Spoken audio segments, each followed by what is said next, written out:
नमस्कार दोस्तों, मैं रंजना तिवारी आज आप सबके बीच में एक बहुत ही सुंदर, बहुत ही ज़बरदस्त शिव जी का सोहर गीत लेकर आई हूँ। बहुत ही प्यारा है सोहर गीत। गीत को पूरा सुनना, लास्ट तक सुनना। जैसा होगा अपनी राय कमेंट के माध्यम से ज़रूर बताना कि हमारा ये भोलेनाथ का सोहर गीत आप सबको कैसा लगा। एक फूल फूलाए काशी हो तब दूसरा नारा सदूसा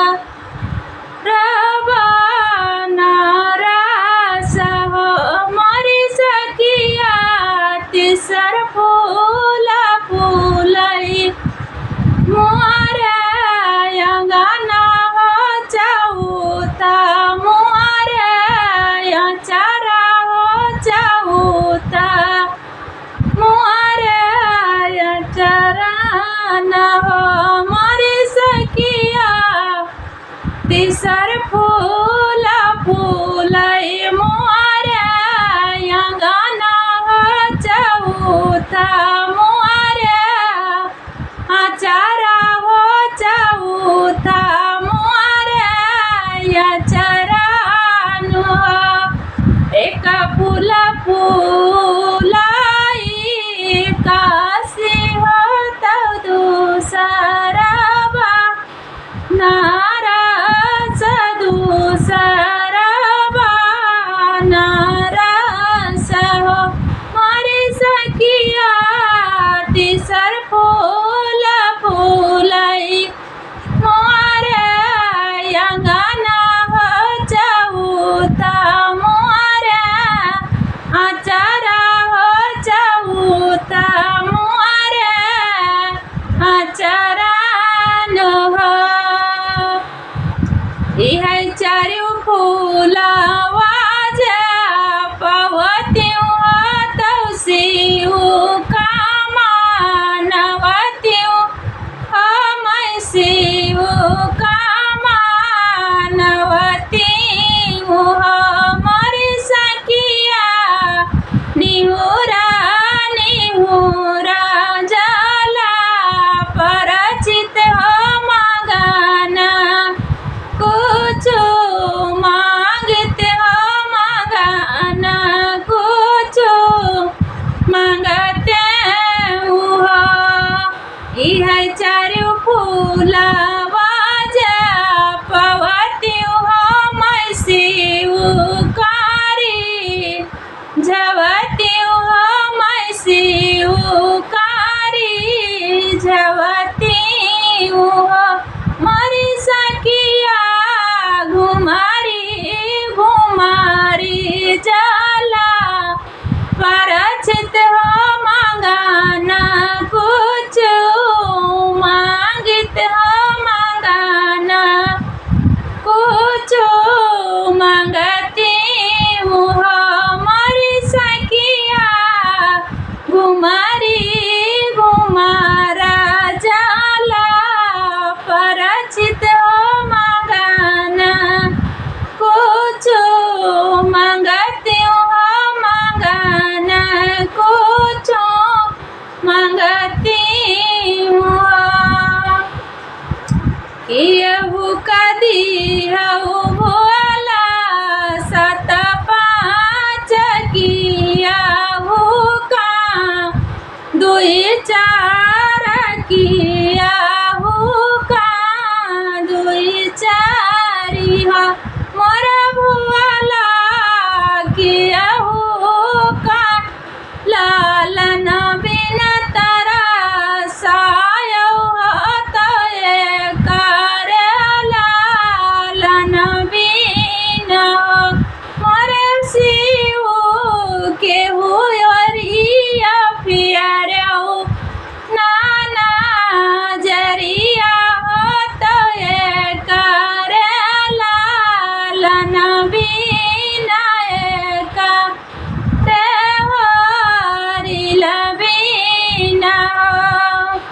केहू कदी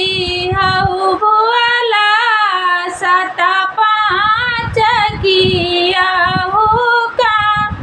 दुई चार किया हो दुई चारी हो मोरे भुआला किए काली राख्या लाला चाई हो तो ये कारेला लाना बीना ये कारे वारी लबीना हो मोरे शिव किया रे तो ठाड़ा लाला चाई हो तो ये कारेला लाना बीना ये कारे वारी लबीना हो किया कांदी हूँ तेरिया सात पाँच किया का दुई चार किया का दुई चारी हो मोरी तेरिया किया रे ठाढ़ा लाला चान हो तो अपने करम से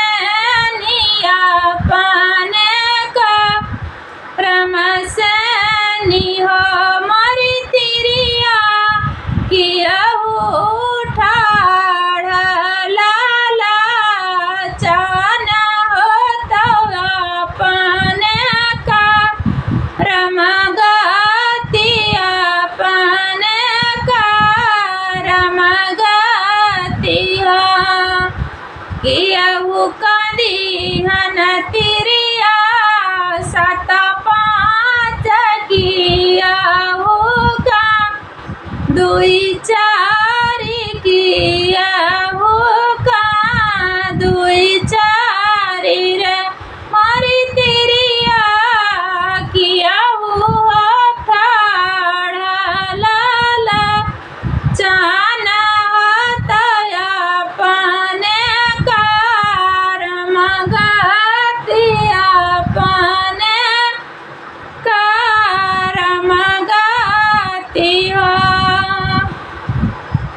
अमवा के पेड़ावा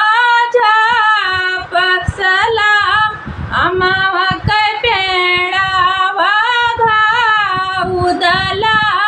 गई मिली झापसला गई मिली झापसला रे अमरी तिरिया तिरिया भाई नीरा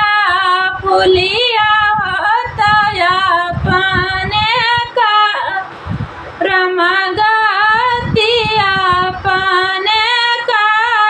रमगति हो मोरी सखिया तिरिया भाई नीरा फुलिया होता अपने